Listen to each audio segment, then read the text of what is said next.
Hello friends, I thought I'd get on here this morning. I'm not able to sleep. It's a little after 4, about 4:15 a.m. in the morning, and I'm not able to sleep. And I was thinking I wanted to do another video, but I wasn't sure what type of video I wanted to do. But I haven't done one of these in a while, and these are for new people that have just joined my channel.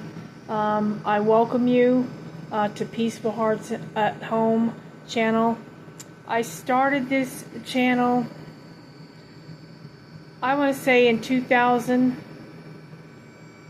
year 2020, and it just started out as a hobby.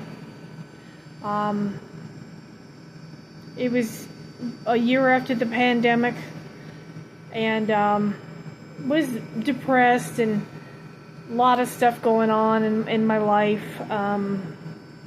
I had been grieving over the loss of my dad. My dad passed away in 2013, and me and my sister were with him when he passed, and I was really close to him, and I've been grieving even though it had been a little while, but I still cried a lot. And so I decided to start the YouTube channel to record and try to make myself feel better.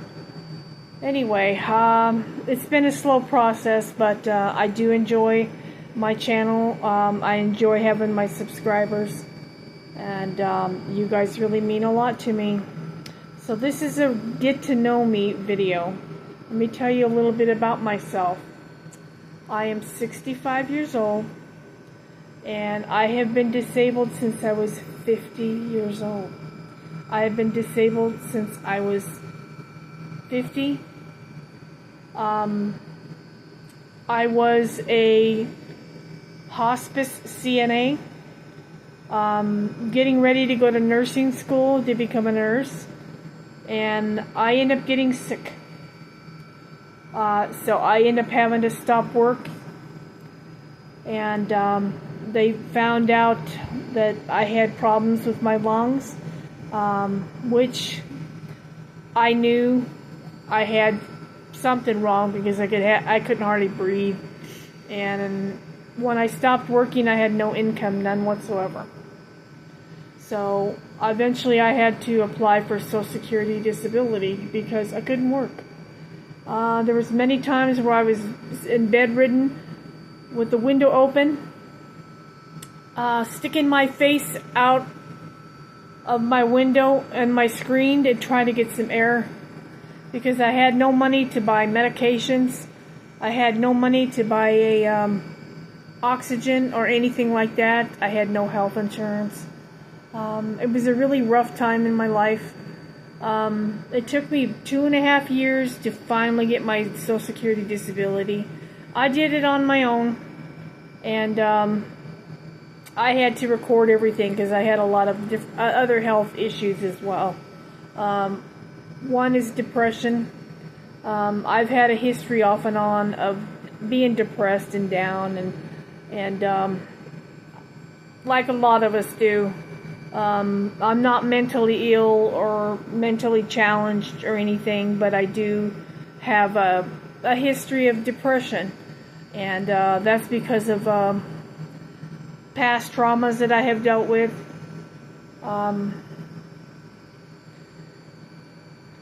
My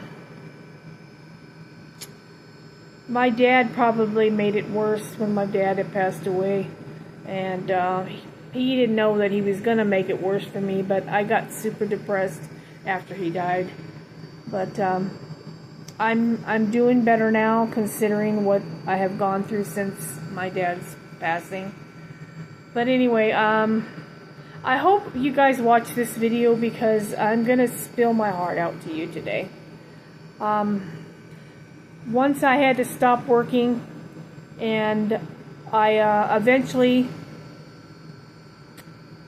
when I stopped working, and eventually I got on Social Security, and by then we had me and my caregiver, ex-husband, we ended up losing the trailer that we were living in because I had no funds and he had lost his job. So I became homeless. That was a real hard time in my life.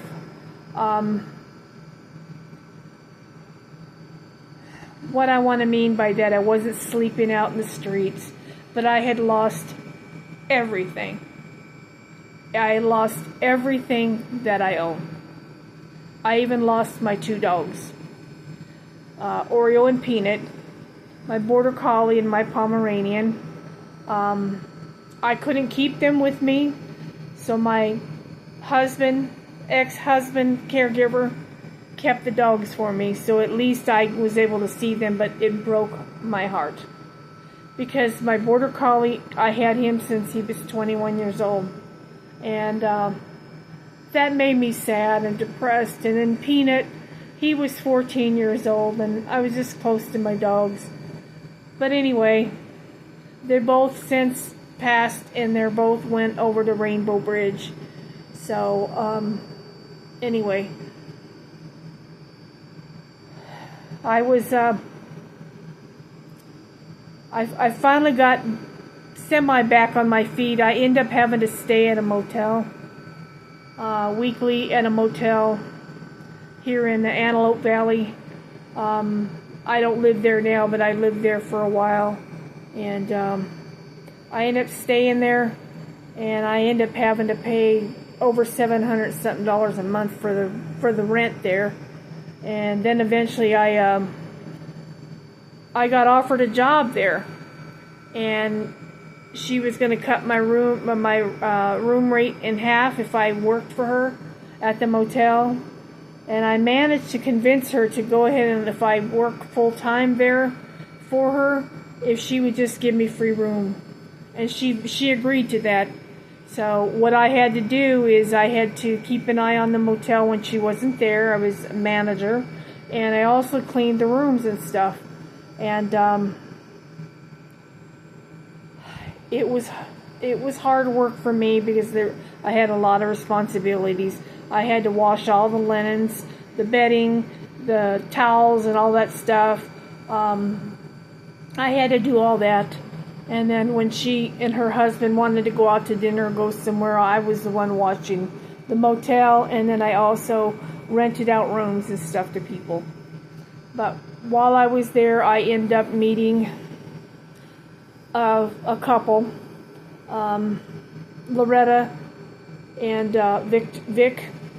I ended up meeting these 2 people, and his girlfriend Loretta ended up being a very good friend to me, and we had known each other for a long time after I finally left the motel. Me and her were best friends for 20 years. I loved her a lot. She was great. And 20 years later, she got lung cancer, stage 4, and she passed away. And my heart was ripped in two. The saddest part about that whole situation, not only did I lose Loretta, a month before she passed, my mother died. So my mother died in 2024, April 19, 2024. And then my best friend Loretta died the following month in May 15th, 2024. So I lost 2 people that I love just back to back, and it was very, very hard. Before my mother's death, I ended up losing my little Brody Bear, which is my little dog. He was only 5.5 years old, and he had a lot of genetic disabilities. Even pets can have disabilities, just like people. And he was born with a bunch of things, medical conditions that eventually led to his dying. And it was really hard. One was trachea issues. Pomeranians sometimes are known to have trachea issues, and it was very sad. It was like he was living, trying to get breath every single day. It was very, very sad, and I knew that time was coming that I was probably going to end up having to let him go and put him down if he just couldn't breathe anymore and if there was nothing more they could do. But then he ended up passing away. I didn't have to put him down. It was his time to go. And that's the hardest thing to do, is to say goodbye to a pet. Anyway, this video is going over 10 minutes, and I really hope that you guys watch this video, because I got a lot to say in this video. This will probably be one of the longest ones that I've ever come up with. As far as my disability goes, I have a lot of them. Probably more than the average person. One, I have some depression. I've had cancer. I had uterine cancer. Had to have 2 surgeries. I have a spine issue. I have scoliosis of the spine, and I can't walk for very far. I'm lucky if I can walk 20 feet, and then I've got to sit down. I have lung condition. I have nodules on both of my lungs. I also have emphysema and asthma. I do take daily inhalers for that, and I don't know if the lung nodules are cancer, so they did CT scans, and I'll find out if they've grown, and then we'll go from there. I do see an oncologist at City of Hope Cancer Hospital, and I have some heart issues. That all stems from the emphysema. Plus, I'm overweight, and I'm trying to lose weight, so I take that one day at a time. It's very, very hard to lose weight when you're not active. People say, why don't you exercise? Why don't you do this and do that? I don't have the breath. I don't have the capacity to do it. I'm really disabled. And then I end up getting after the cancer, I end up getting a bone infection in my jaw, and that almost killed me.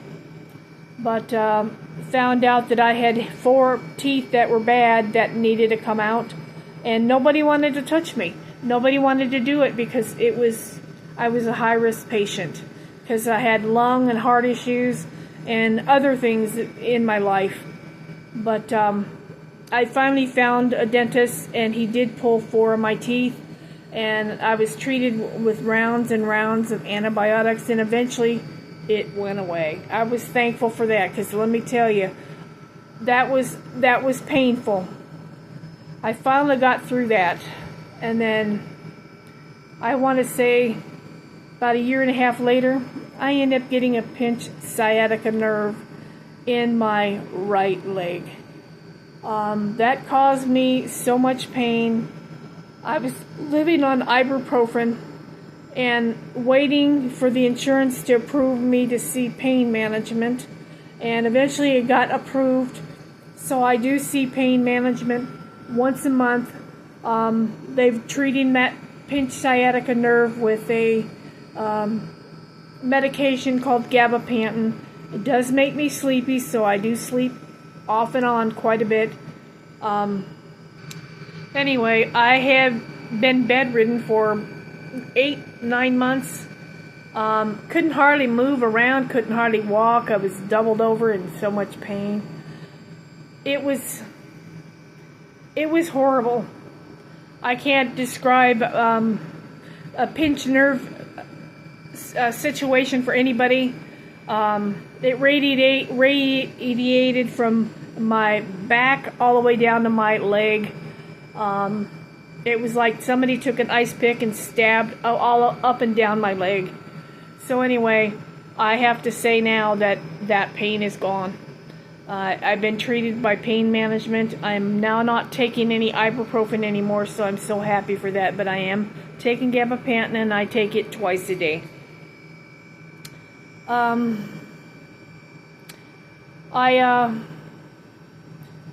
used to be a hospice caregiver, And for those of you who do not know what hospice is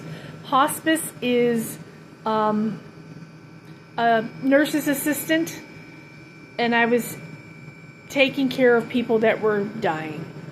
It was a hard job, but rewarding for me, because I was able to tell a lot of these people that I worked with, I was able to tell them about Jesus, because I am a Christian, and I wanted to tell them about Jesus and to give them hope that when they crossed over, that they would not be alone.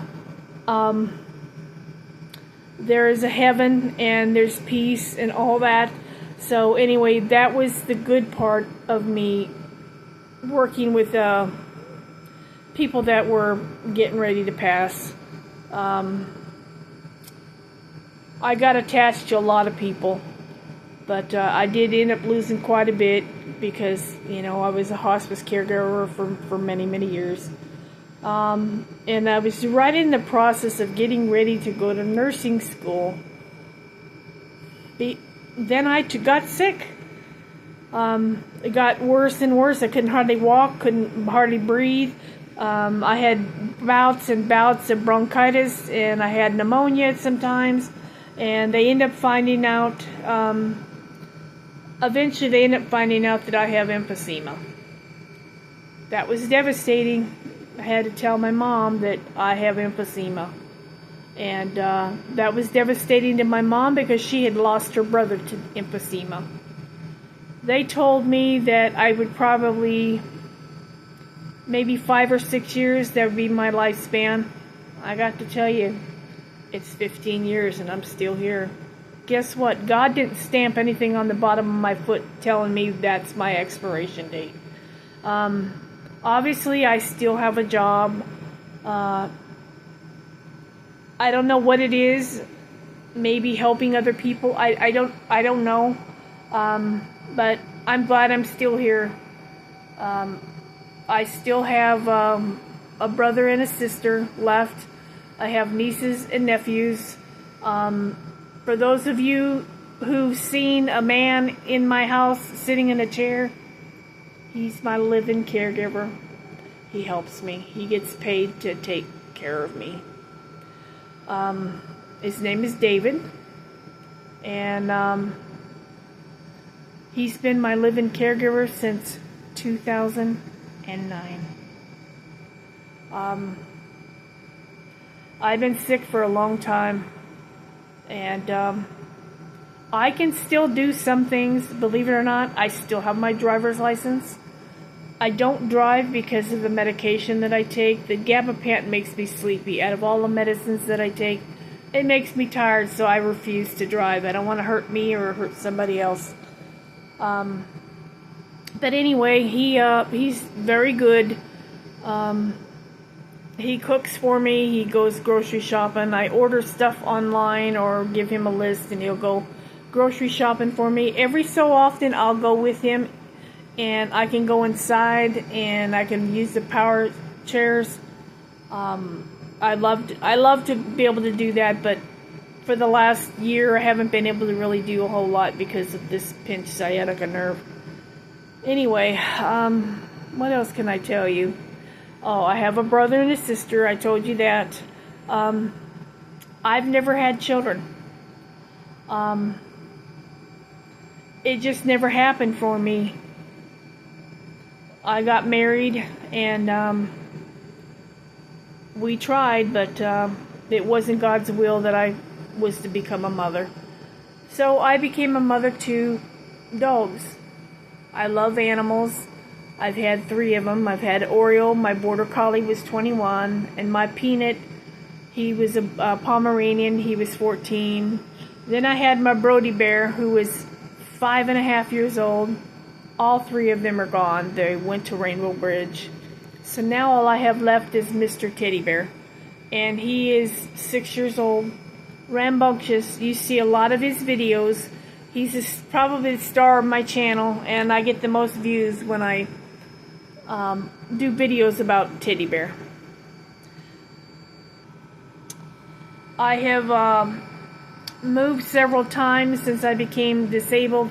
and I've landed into a little town. I live in a small desert town in Southern California, and I've been out here for about 10 years. I moved out here from Ventura, California. That's where I'm originally from. I moved out to this small desert town thinking that it's going to be better for my lungs. Little did I know that it gets super hot out here in the desert. I should have known that, but I moved out here because it was a cheaper living. When I moved out here, I rented an apartment for $495 a month. That's cheap. Now the apartments probably rent over $1,300 a month. I don't pay that. I'm living in a 3-bedroom house. I also have my nephew who lives with me.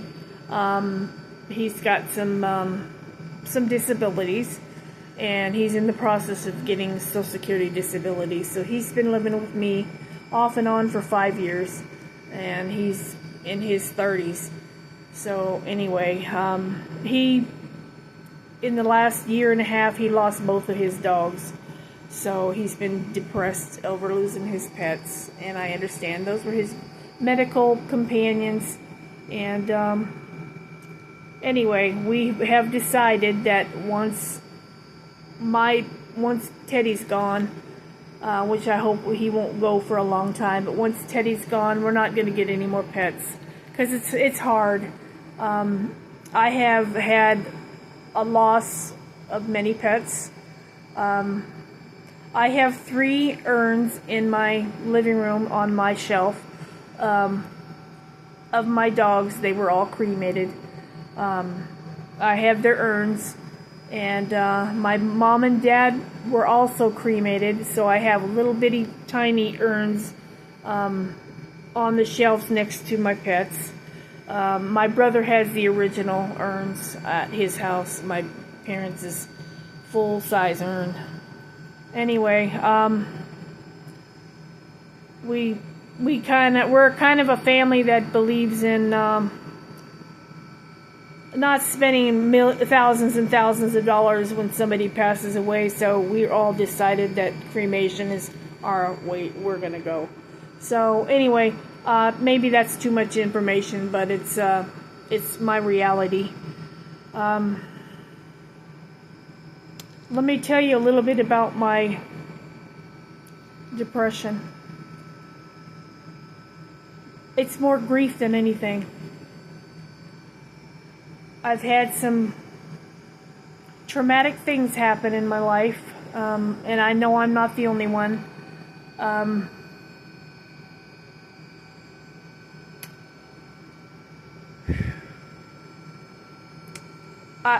This part of my journey, I don't think I'm completely ready to share that with you just yet. Maybe someday I will be able to. The traumatic situation. Still have a hard time talking about it, so I'll talk to you about that on another day. But who am I?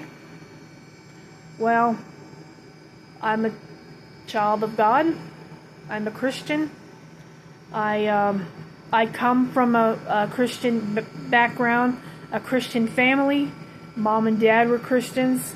My grandfathers were ministers. One of them he preached. He didn't actually preach in a church. One of my grandfathers is my dad's dad. He lived to be 100 years old, and then he passed away. But anyway, he used to preach to me, so he would just tell. He was a witness. That's what I want to say. My mother's dad was a minister.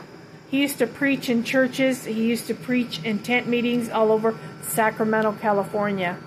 So I grew up with the Christian values, Christian beliefs, in all my life.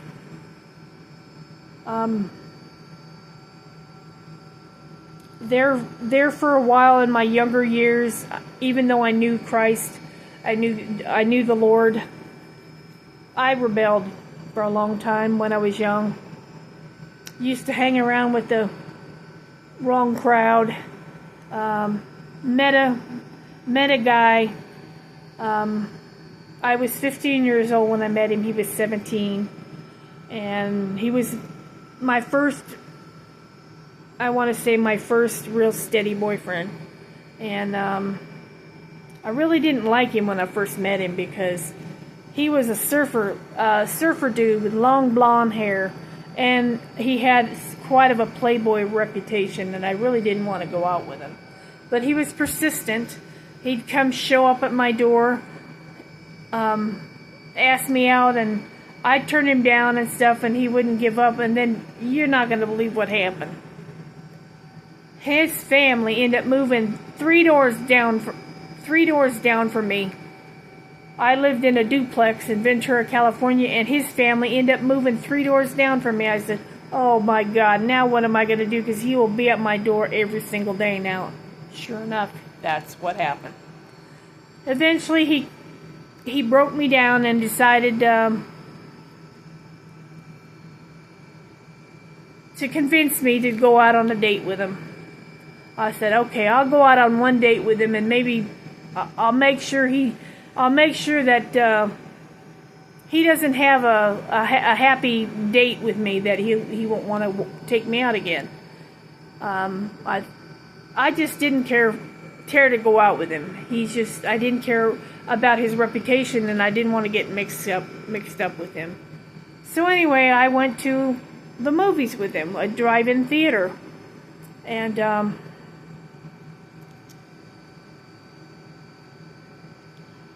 needless to say, I ended up dating this guy for seven years, I want to say. I ended up dating him for 7 years. Eventually, I broke it off with him because he had got me into drugs. I want to say, at 15 years old, I started doing drugs, and I never done that before, and I never drank. So he was a bad influence on me, and I wish I would have left him a long time ago. And plus, he lived up to his reputation as a womanizer. He was a cheater. So eventually, I just got tired of it. I ended up falling in love with him shortly after we got together and dated. I ended up falling in love with him, and I think that's why I stayed with him for the 7 years. But anyway, I broke up with him. And he was devastated. He tried for months and months to get me back, and by then I had already met somebody else. I thought, you know what? You had plenty of time to be good to me, to realize what you had, and you treated me poorly, and I never take you back, and I never did. He's tried for many, many years after that to win me back, and I wouldn't allow it. But anyway, he has since passed away. He had pancreatic cancer. So I want to say about 5 years ago, he ended up passing away. So anyway, his name was Joey. And I was sorry to hear it. I don't wish that upon anybody. But I've had 2 boyfriends in my life that have had cancer and that have passed. And then I had another boyfriend when I was, I'd say, probably about 14 years old, probably before I met Joey. I met a guy at school. I was in junior high school, and I'd met him, and I liked him a lot. And we never did get a chance to go out. My parents wouldn't have allowed me to go out on a date quite that young. They really didn't want me to go out on a date when I was 15 years old. I was almost 16. So anyway, I go to school and I'm looking to see him, talk to him and stuff. And then I had somebody come up to me, "Did you hear the news?" I said, "What news?" It's been so long I can't even remember his name. I'm sorry, because we never did date. I just had a crush on him. She said, "Such and such," and I feel bad about that. I think it was Brian. Did you hear about Brian? Brian was killed. said, what? She said, yes, he was riding his bike on Olivas Road in Ventura, and a hit and run hit him. Must have been on a foggy night because he was coming back from work, and he was hit on a foggy night, and they didn't stop, and they left him on the side of the road. That was very devastating because he was very nice to me, and he probably would have been the nicest boyfriend that I had probably ever had. That was really hard. I took that pretty hard. But anyway, enough of the sad stuff.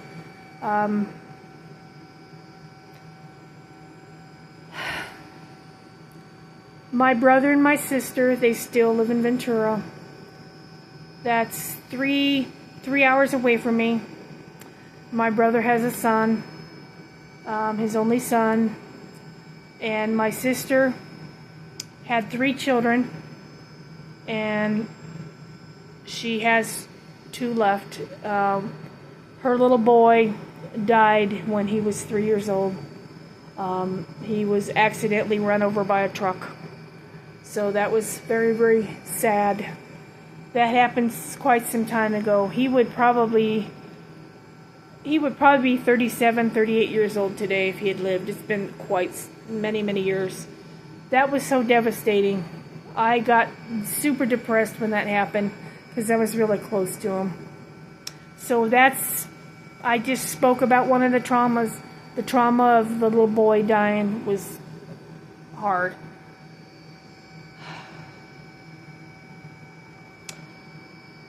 I'll talk about the other trauma. Then I had a niece named Nicole. She was my step niece, and she was 17, and she went missing.